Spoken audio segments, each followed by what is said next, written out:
Guys, it's not looking good for Afrobeats right now. There is a growing suggestion that Afrobeat must have hit the rock. Safe to say, Afrobeat is in the mud right now. But guys, before we bring you all the tea, we want to say a very big thank you to you guys for doing so much for us. Thank you for your support. Thank you for your likes. Thank you for your subscription. Thank you for everything that you do. Your comments, we see them and we deeply appreciate them. Now, let's dive straight into it. Afrobeat is in the mud. That's the conversation right now. People are getting really upset. People are getting really concerned about this development, and there's a lot of conversations online as regards this. But one thing we know for sure is that we will not allow the culture that we have actually built with blood and tears and sweat to go into the mud. Someone somewhere has to save Afrobeat. Now, before we get into all the scoop, there is one person that has actually been in the conversation, recently for actually diverting what it seems to be like the culture, to appeal or appease the other audience. I mean, like European or foreign audiences. But right now, that's not the conversation. The leading conversation around this is the owner of Empire Music, Ghazi. So guys, Ghazi Shami is the owner of Empire. He's the CEO of Empire Music, which was founded in California in the year 2010. And of course, he has a distribution office in New York, Nashville, and in the UK, as well as the Middle East. Ghazi actually has a growing sensation for, Afrobeats and Afrobeats development. And that has seen him sign on, artists who are prominent, who are very big figures of Afrobeats across Africa. I mean, we've seen artists like Kiss Daniel sign on to the roster. We've seen artists like Wandiko sign on to the roster. We also have, a partnership with the YBNL, franchise, also combining with Empire to also like sign on their artists. That's of course CKay. We also have Fireboy DML who signed on to that label as well. It's a lot of artists who they've taken on, as well as Olamide Bado and other prominent, Afrobeats sensations. And right now, there's been a lot of conversations around why they are not actually being themselves or doing what they're supposed to do because of the foreign influence. A lot of people are actually saying the influence of Ghazi and of course the foreign voices and the foreign counterparts, getting involved in Afrobeat business is not actually helping us. There's been a lot of diversion from what the culture is supposed to actually be, what the culture is supposed to maintain, that Afro culture that's supposed to be maintained, that culture that actually serves the people back home more than anything else. A lot of concerns and growing, conversations here and there saying that the Afrobeat business is actually now taken over by the Europeans who know next to nothing about it. We are the originators of Afrobeats. We know how the culture is supposed to be preserved and presented.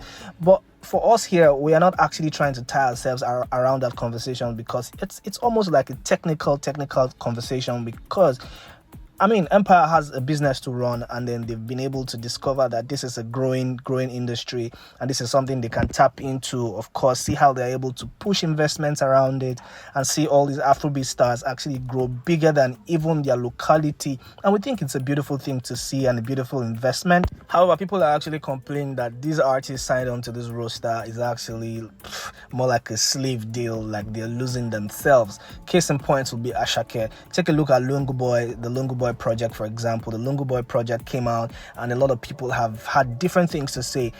More fans have actually come up to say, look, we are not actually enjoying this project as much as we think we should.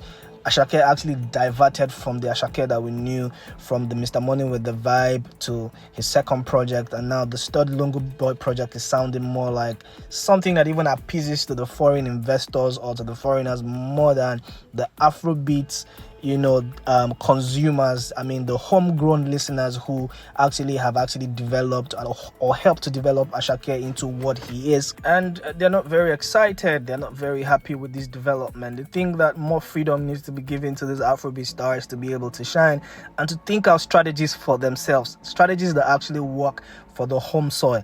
But again, it's a business, right? It's a business, and Ghazi has to do what he has to do because it's pumping in heavy money into this industry. It's actually making these artists become global superstars. And like we always say, the music has to be there. The music is of course the price, the music is of course the commodity, but one thing is there's going to be investment around it, and this music is not to serve only the homegrown soil.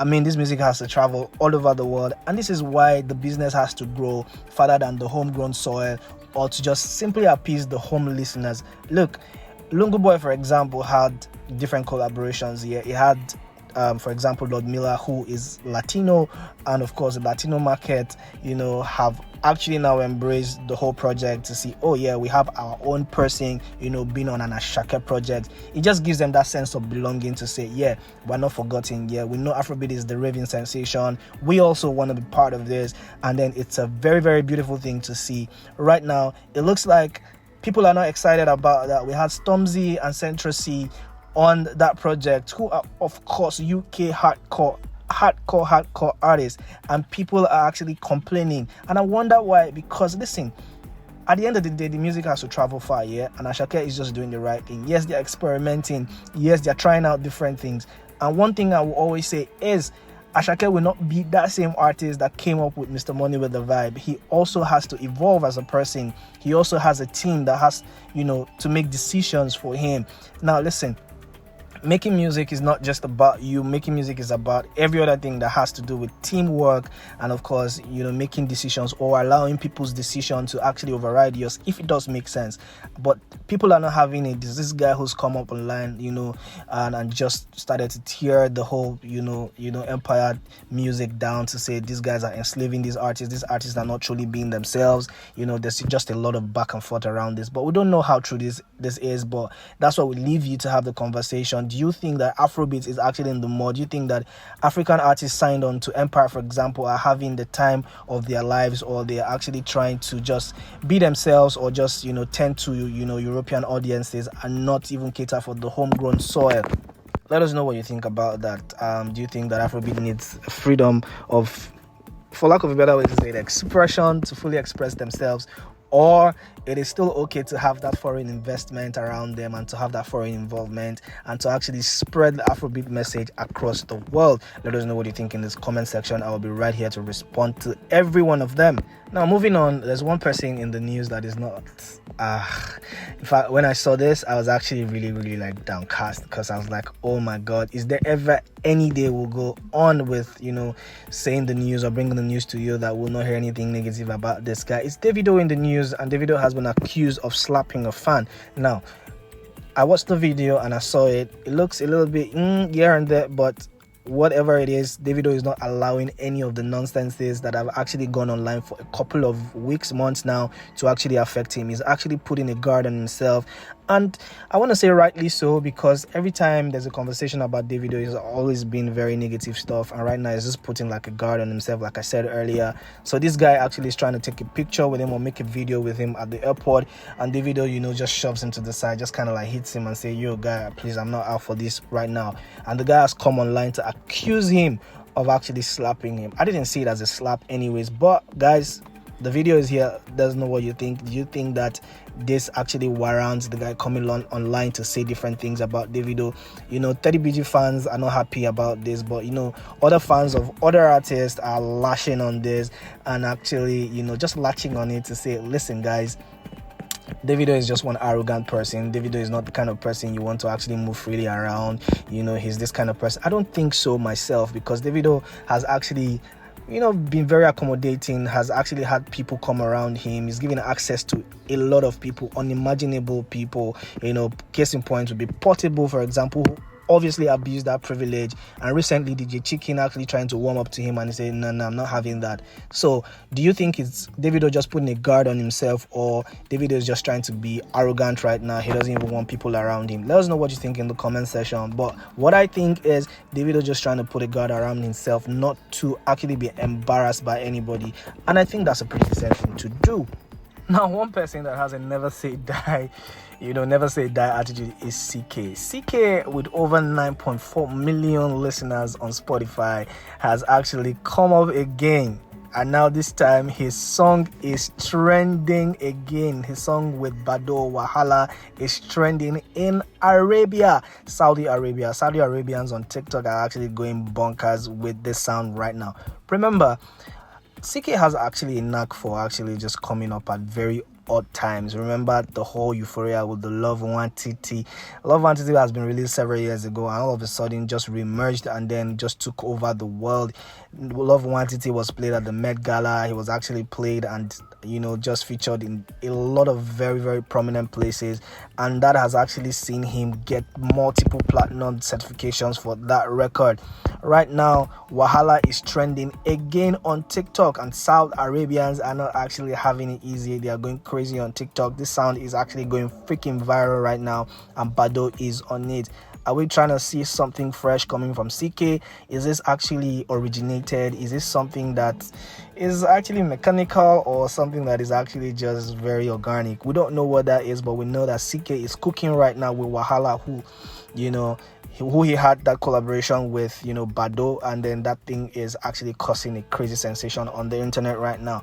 Well, do say congratulations to CKay, but fingers crossed, maybe CKay is actually teasing the project right now. We don't know how that's going to pan out, but let him enjoy the rave right now, because he is actually trending on TikTok with Wahala. Still speaking of people actually popping out of the dark room, like I always said, is Reekado Banks. Reekado Banks have actually been seen with H Money. Him and H Money are actually sneezing up something and actually cooking. We cannot wait. Fingers crossed for that one. One person that we actually wish all the best is Reekado Banks, from his days with the Mavings, and of course how he has metamorphosed to become a superstar who actually controls a very, very decent audience. We know that Reekado Banks actually has that steez, and he has that quality in him to actually shine farther than where he is right now. Yes, we know sometimes the music looks like a little bit but one thing we know for sure is Reekado Banks is one person that if you say his name on the street, everybody knows who Reekado Banks is. And right now he's been teaming up with H Money, and we know that sound is going to go really, really crazy. Wish him all the best, and we cannot wait to see what is exactly cooking. Also, speaking of people re-emerging from the dark sides, is one person that we really love, Mayorkun. Mayorkun has actually just iced up himself again with an amazing piece of jewelry with a goat emblem. Is this some suggestion that he is the goat of Afrobeats? We don't know, because there's a conversation around that we do not want to delve into. But this piece of jewelry looks really, really, really amazing. It has a gold, goat emblem, and everybody's just really had very nice things to say about it. Maybe it's just a suggestion that he's the goat. We don't know. But one thing we know is that this actually looks like an expensive piece of jewelry. Is this an indication for Mayorkun to say, listen guys, I'm actually up and running right now and I'm coming with a heavy project? We don't know how that's going to pan out, but fingers crossed on that one. And lastly on the news, we want to say a very big congratulations to Koko Master the Banj on the release of his video Koko right now. That's actually going crazy. We've seen him on set with different people. We've also seen him with his first manager Sunday Are, and then right now it's looking like Koko is the Koko right now. And then we just want to say a very big congratulations to the band, the Koko Master, who actually released a very, very interesting project. You guys go and see that one. It's available on all stores, and then we're super excited for him. But then let us know, do you think that this project is actually worth it, or maybe Koko Master should just rest it and just focus on other things? Let us know what you think in the comment section. Let us know what you think about the news this afternoon, and then we'll be right there to reply every of your comments. Guys, stay safe and see you soon.